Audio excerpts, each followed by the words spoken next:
Hello, we are in Psalm. Psalms today is chapters 46 through 50. 46 is interesting. Martin Luther, when he was feeling depressed or when he was feeling down, he would get a group together and want to sing Psalm 46 in concert. And then he would say, let the devil do his worst now that we have sung that song. So let's go ahead and get into that. Psalm chapter 46. God is our refuge and strength, an ever-present help in trouble. Therefore we will not fear, though the earth give way and the mountains fall into the heart of the sea, though its waters roar and foam and the mountains quake with their singing or with their surging. There's a river whose streams make glad the city of God, the holy place where the Most High dwells. God is within her, she will not fall. God will help her at break of day. Nations are in uproar, kingdoms fall. He lifts his voice, the earth melts. The Lord Almighty is with us. The God of Jacob is our fortress. Come and see what the Lord has done, the desolations he has brought on the earth. He makes wars cease to the ends of the earth. He breaks the bow and shatters the spear. He burns the shields with fire. He says, be still and know that I am God. I will be exalted among the nations. I will be exalted in the earth. The Lord Almighty is with us. The God of Jacob is our fortress. Clap your hands, all you nations. Shout to God with cries of joy. For the Lord Most High is awesome, the great King over all the earth. He subdued nations under us, peoples under our feet. He chose our inheritance for us, the bride of Jacob, whom he loved. God has ascended amid shouts of joy, the Lord amid the sounding of trumpets. Sing praises to God, sing praises to our King, sing praises, for God is the King of all the earth. Sing to him a psalm of praise. God reigns over the nations. God is seated on his holy throne. The nobles of the nations assemble as the people of the God of Abraham, for the kings of the earth belong to God. He is greatly exalted.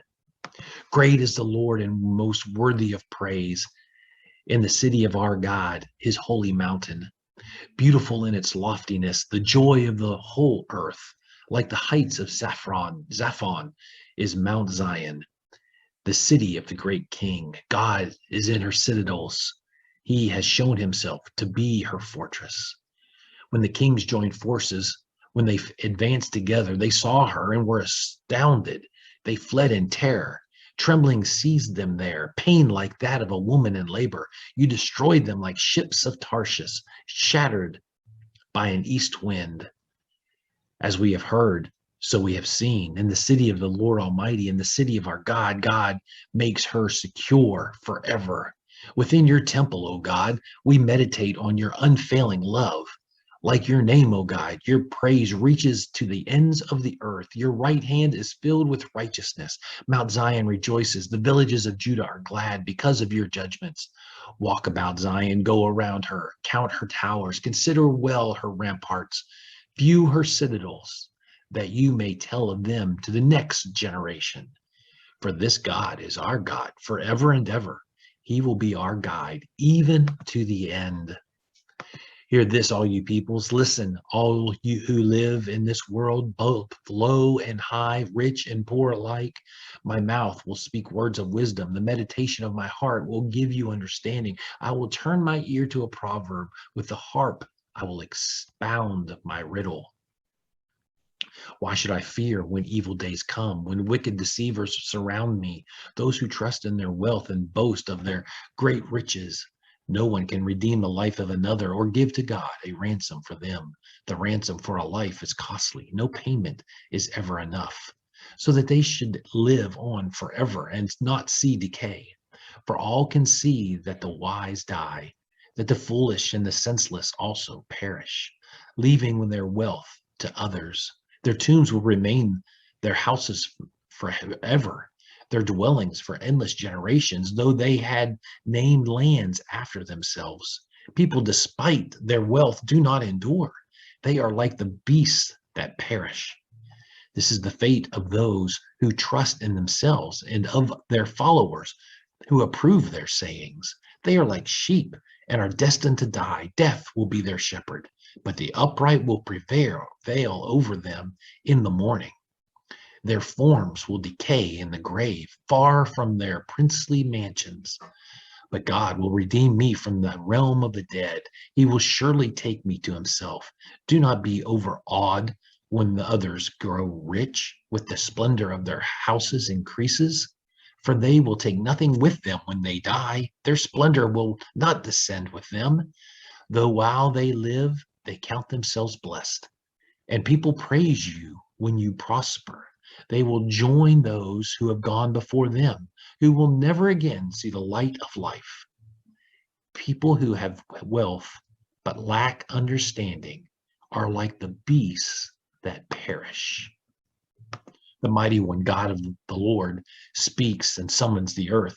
From the rising of the sun to where it sets, from Zion, perfect beauty, God shines forth. Our God comes and will not be silent. A fire devours before him, and around him a tempest rages.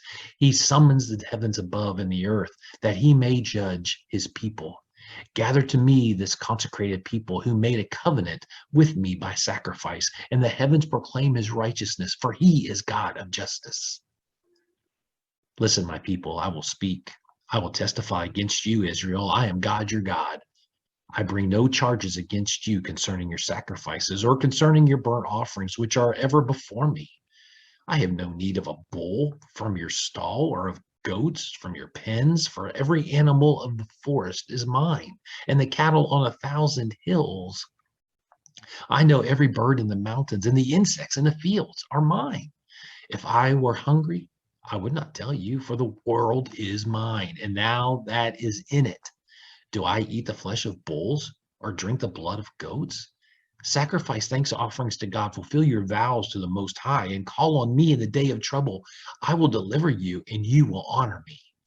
But to the wicked person, God says, what right have you to recite my laws or to take my covenant on your lips? You hate my instruction and cast my words behind you. When you see a thief, you join with him. You throw in with your lot with adulterers. You use your mouth for evil and harness your tongue to deceit. You sit and testify against your brother and slander your own mother's son. When you did these things and I kept silent, you thought I was exactly like you. But I now arraign you and set my accusations before you. Consider this, you who forget God, or I will tear you to pieces with no one to rescue you. Those who sacrifice thank offerings honor me, and to the blameless I will show my salvation. Here's something interesting as we finish out Psalm chapter 50. Charles Spurgeon, a great preacher, once preached a sermon that was entitled Robinson Crusoe's Text. And what he did is in the book, he remembers the story from Robinson Crusoe. Robinson Crusoe is shipwrecked. He's been a sailor his whole life. He is shipwrecked. He's on this little island by himself, and he is sick. Feels like he's about to die from illness. And he opens up a chest and he finds the Bible. And he opens up the Bible and he comes to Psalm chapter 15. And as he reads this verse, call on me in the days of trouble, and I will deliver you, and you shall glorify me. He reads that, and Crusoe prays for the very first time. And of course, the story changes. His attitude changes because he's been living a life of a sinful sailor for his entire life. It brings us to a point that says, when we are faithful to God, he can do great things through us. It doesn't matter how much money we have. It doesn't matter how much we sacrifice. God doesn't need that. He has everything. I mean, if he knows all of the insects by name that's in your house, don't you think he cares more about you and your relationship with him? So wherever you're at, whatever you're doing, throw your cares upon him. God is the one who can save. Have a great day.